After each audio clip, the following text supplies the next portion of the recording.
Hello everyone, ito muli ang inyong Pinoy Firearms Instructor na gunsmith din naman. At gusto ko lang ipalaala sa inyo, yung mga bago pa sa aking YouTube channel, hinahanap ako sa Pilipinas dahil gustong magpagawa ng baril. Wala po ako dyan sa Pilipinas. Dito po ako nagtatrabaho sa Kuwait, sa Mayadin Shooting Range bilang isang firearms instructor gunsmith. 20 years na po ako nagtatrabaho dito, kaya ako po ay isa ng consultant dito. At bago ako magpatuloy at magpasalamat sa inyo, ay gusto ko lang munang basahin ang katanungan ni Ronaldson. Ang sabi niya, yung magazine ko po kaya na nayupi, kaya po kayang maayos. Ayaw na po kasing tumaas ang bala at sumikip. Ayan, bago natin yung sagutin at bigyan ng kalinawan, ay gusto ko lang munang pasalamatan ang lahat nating 35,200 na mga subscribers. Maraming salamat po sa inyo. Lalo tigit sa mga hindi nag-skip ng ads. At nakakatulong kayo sa ating mga beneficiary. Tayo po ay isang charity vlogger na may 6 na estudyante na tinutulungan na anak ng mga single parent. Okay, kaya nga po, may isa ditong estudyante na ating tinulungan. Nabili natin ng mga school supplies. Hi everyone! Thank you to all the subscribers of Pinoy Firearms Instructor. This is all the things I buy. God bless you all! Ayan. At ako'y nananawagan sa kanyang tatay. Nag-asawa ka, tapos sa makabilang bahay ka. Reggie Garcia. Okay. Magdadalwa ka ng asawa, tapos yung anak mo na pinakasalan mo yung nanay niya, tapos iniwan mo naman yung mag-ina. Inasa mo sa akin bilang ako isang ninong mo. Ako'y nahihiya sa iyo. Yan, at actually matalinong bata yung bata na yan, isang achiever, isang honor student, kaya nakakapanghinayang na kung hindi siya makatapos dahilan lamang sa mga pabayang ama na katulad ni Reggie Garcia, na sana makonsensya yung kabit mo. Okay, yan, ako'y nagiging emotional pagka napapag-usapan ko yan. Ako'y naawa sa mga bata na pinabayaan ng ama. Ayan, at sana marami pang tumulong sa inyo. At ako'y nagpapasalamat sa ating mga silent viewer na hindi nag-skip ng ads. Nakakatulong kayo sa ating mga estudyante. Kaya nga meron tayong mga sponsor na gusto kong pasalamatan. Si Alfredo, shout out sa iyo, Alfredo Isidro, or Dosipay ng Las Piñas. Kundi sa aking kaibigang architect Arnela Salvador, na kaibigan ko dito sa Kuwait. At kay Jubil Platon ng Riyadh, na nagpapaabot ng pagmamahal sa ating 6 na mga estudyante. At gayon din kay Umbet ng Kia Motors, na naging kaibigan ko dito sa Kuwait. Kia Motors Kuwait. Okay, maraming salamat din sa iyong pinaabot na pagmamahal sa ating mga estudyante. At sa iyo ring shout out sa iyong mga tropa dyan sa Kia Motors Kuwait. At welcome kayo anytime dito sa ating shooting range. So shout out kay Yasin, kay Apollo, kay Anna May, Mary Grace, at Rodora. Ayan yung mga taga Kia Motors Kuwait. At sa inyong lahat, maraming salamat din. Okay, ngayon ay bibigyan na natin ng kasagutan ang problema ni Ronaldson. Okay, so nayupi yung magazine. Pag nayupi yung magazine, lalo yung mga 1911, itong follower na ito ay umi-stack. So yung bala, hindi na niya maitulak pataas dahil nga nayupi yung magazine. So ang gagawin ninyo ay bubuksan ninyo yung inyong magazine. Bubuksan ninyo yung puwit. Ito ay demonstration. Tapos kukuha kayo ng bakal na isusuot ninyo dyan. Okay, tapos ay ang gagamitin ninyong pangpalo ay itong mga lumang kikil. Pupukpukin ninyo yung parting na yupi. Pupukpukin ninyo ganon para yung mga dent ay manumbalik. Ayan. Actually, marami ako ditong ginagawa ng mga nayupi. At ganyan ang ginagawa ko lang. Yan o. May mga ano, kung malaki yung ano, kukuha kayo ng bakal. Ngayon, ang problema ninyo, wala kayong bakal. Na ano, po pwede kayong kumuha ng matigas na kahoy. Okay, kung pwede yung matigas na kahoy ang gawin ninyong isuot ninyo dito. Gagawin ninyo na, siyempre, maganda yung medyo kasyang-kasya dyan. Sa inyong magazine, kung ano mang magazine yan.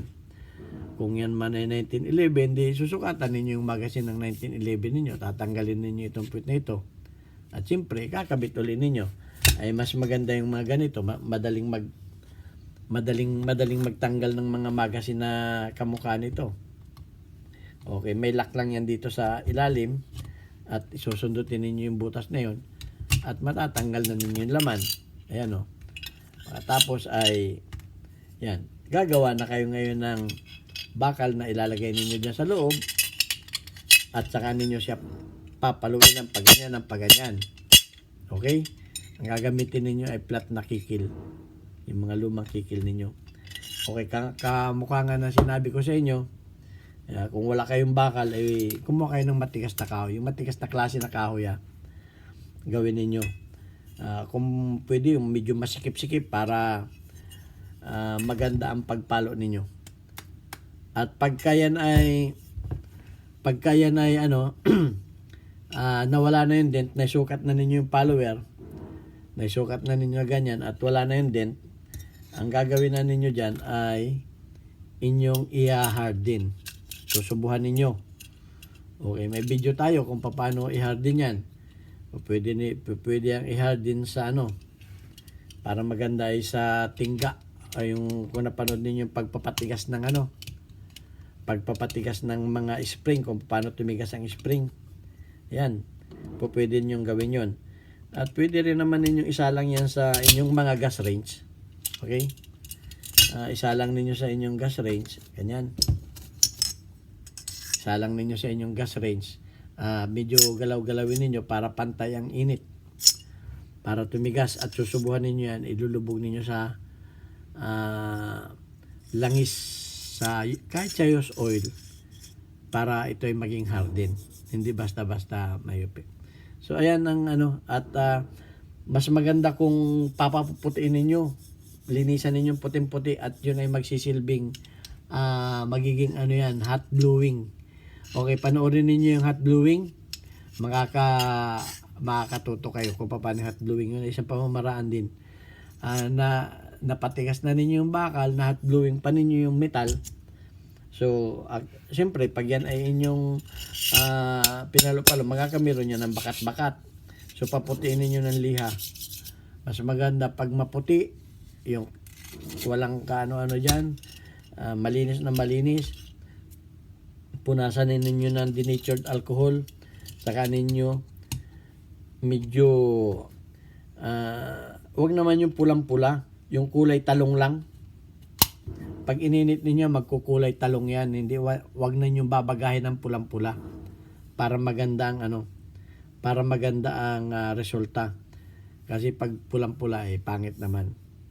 Mas maganda yung ano lang. Maganda nga kung ilulubog lang ninyo sa na tinunaw na tingga, pero kakailanganin pa ninyong maraming tingga Tutunawin ninyo, panoorin ninyo yung pagpapatigas ng spring. Ganun lang ang pamamaraan. Pero okay na rin kung sa gas range ninyo ano, basta blue flame o torch. Pwede rin yan sa torch. Basta blue flame, yung asul-asul na buga ng apoy, mas maganda yon. At yan, ganun lang ang gawin ninyo hanggang sa ma-perfect ninyo yung ano. Basta pwede ang bakal at pwede rin ang matigas na kahoy. Siyempre, gagandahan ninyo na shape. Yung pag kayo gumawa ng bakal, ng kahoy, yung medyo swabing-swabe. Para pag pinukpok ninyo, at maganda kung kahoy ang ano ninyo, medyo mahaba yung kahoy. Halimbawa, yung kahoy ay medyo may hawakan na ganito. Para yung tapat lang na yun, ito ang hawakan ninyo, at yung tapat lamang ng kung saan na yupi, doon ninyo pupuk-puk-puk-pukin. Siyempre yung kahoy medyo mahaba, lalagyan nyo hawakan. Ganyan ang pag ano nyan. Ano bang mga matigas na kahoy? Giho, kamagong, yan. Mas maganda kung kamagong, matigas na kahoy yan. O nara, matigas na kahoy yan. Kaya ganyan-ganyan ninyo. Okay?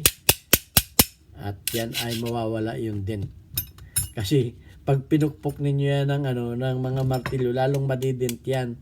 Kaya ang ginagamit yan yung mga lapad na ganito, yung mga kikil na luma. Ginagamit. Ang makakarelate dito yung mga latero. Okay, ayan. At sana may natutunan kayo. Yung mga humihingi sa atin ng tulong ay hindi pa po kaya natin tumulong sa iba dahil ang ating priority yung ating 6 na estudyante. Kulang po yung kinikita natin sa YouTube, kumukuha pa tayo sa ating sweldo.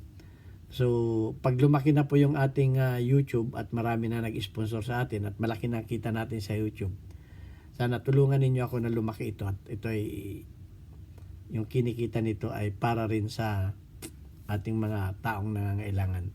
Sana marami pa tayong matulungan. Okay? Thank you very much and God bless us all.